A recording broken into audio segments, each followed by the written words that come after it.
What to do, homies? We are here with donation requests. This time we are checking out some EDM, more specifically glitch hop. And I do have a question. Do people react to EDM, right? This is kind of more of a listen to type of thing. And, always subscribe to the thought that reactors should be giving their thoughts about the song. But, with EDM, for the most part, it's all instrumental. Don't get me wrong. I can break down some EDM. As a matter of fact, it's my second most listened to genre. I love EDM, more specifically bass. But I don't know if there's an audience out there that looks for reactions for EDM. But I guess we're going to find out. I don't think there is. But we're about to check this out. Pegboard Nerds. And this is an older one, right? This is about quite a while ago. So let's go and shut up, turn it up. So probably gonna have some dated techniques, but classics are classics.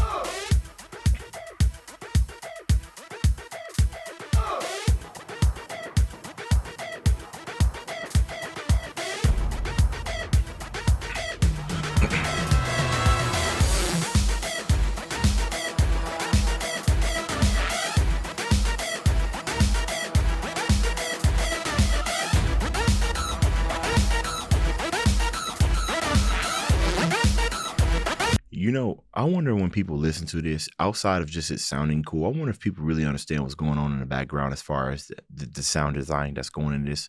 That the fact that sometimes it's all about the texture of the sound and not exactly what it sounds like. And that's the wonderful thing about this type of music. But I see that's called razor sharp. I kind of hear that plane that's kind of coming in. It does kind of sound like a plane sound, but it also kind of sounds like danger, like a warning that's about to come. What it called razor sharp, so. Oh, it is what it is.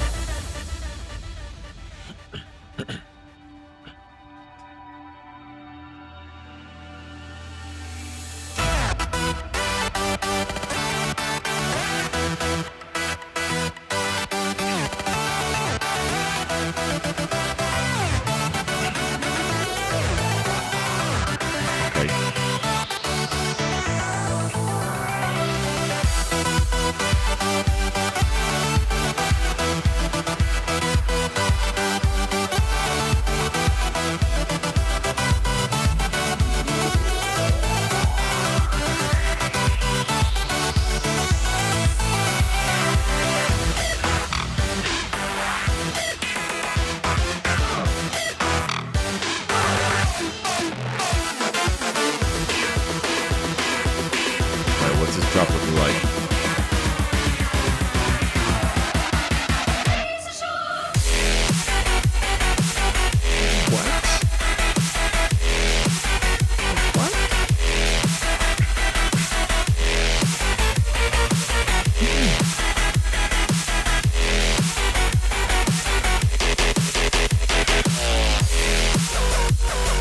The swing is crazy.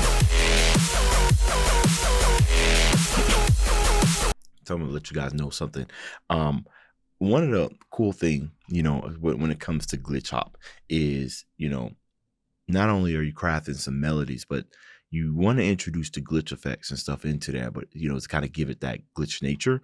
But you also want to make sure that the melody kind of comes through and it rings through just fine. You know what I mean? So, you can't cut out too much of the melody, or you can't conscrew it, if you will, too much of it, because then the melody isn't really all that melodic, right? It kind of more sounds like chopped up stuff. So there's a nice balance or something right there. Also, we got a nice call and response. Generally, when it comes to drops, especially in bass heavy music, there's always a call and response. And generally the call, especially in old school dubstep, even in the new stuff, right? And I know this is dubstep, this is glitch hop, but a lot of them share a lot of similarities. Sometimes the call is either a bass note, sometimes a chord stack, like it is in the old dubstep stuff, where it's like and then there's the response. And I think it follows kind of like an ABAA kind of route or something like that. It really all depends. But I'd be listening for that, because I feel like the call and response, that's where things can get really, really, you know what I mean? Like if you listen to enough EDM, you understand the structure in your head. You know what I mean? It's usually 8 to 16 bars of an intro, 8 bars of a riser, and then we got about maybe 16, 32 if they feeling bars of the drop before it rinses and repeats. And sometimes they'll switch to another genre. But once you know that structure, you know what to expect. And I feel like you really can start enjoying what's about to happen and really starting to understand where the where the artist is inserting kind of like their chops, if you will. It's not the whole entire song, because the most important part, especially when it comes to EDM, the song's important, but the drop, come on now, come on, we're here for the drop. You really start understanding kind of like their unique abilities, if you will, right? And then it goes from, oh wow, that just sounded cool, to, man, how did he do that?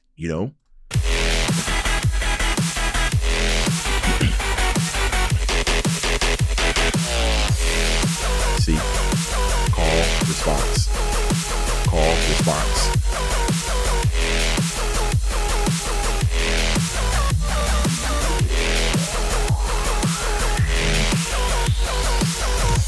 Nasty.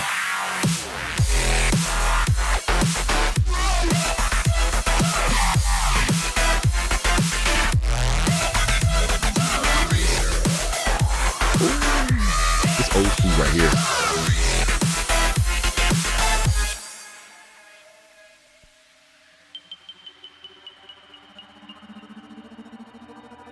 This little switch, right? You got to ease the tension. You got to relax us, build us back up.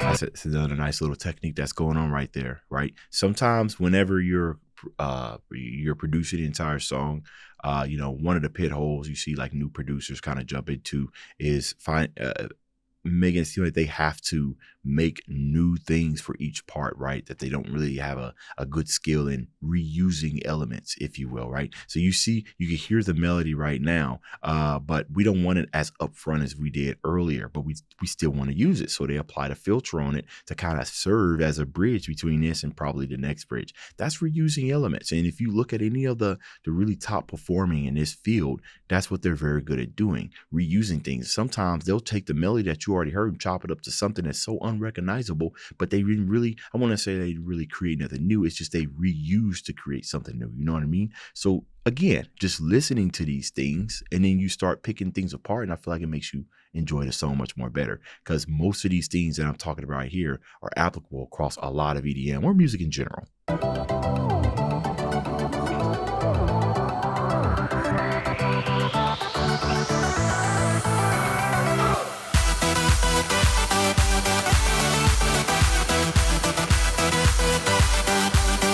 So this last drop probably about to be crazy.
You ever wonder if you listen to the drums when it comes to the swing part, the drums never change. They don't. The same drums that you heard in the swing part is the same drums they're using right here. A lot of what attributed to that swing was the pattern of the notes, right?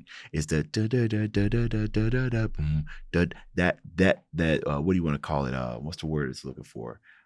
It's not necessarily offbeat. It's I don't know why I'm forgetting the word. It's slightly yeah, I know what I'm talking about. Hopefully I do, but I wish I forgot the word. But anyways, it's off centered, right, to give you that groove, that groove, da, da, da, da. But and then we transition to this last part, and it's still the same boots. It's still the same kick snare.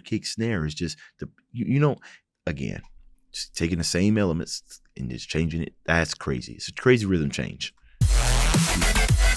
It transitions smoothly out of it too, as well, right? Because you're keeping the same drums. You really just switch back and forth between which one you want to do.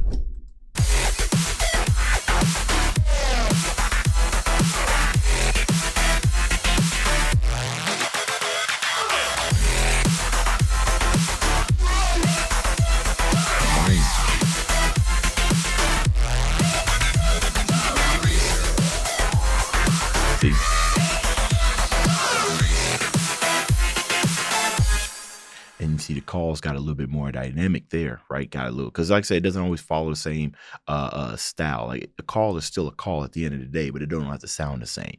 But anyways, fire track. If you guys want to react to some more EDM, let me know. Like I said, I don't think people really react to EDM that long form, I should say. I noticed that one guy that does reactions, does shorts, and I think he's like listening to the song and whatnot, and he presses like a red or a green button.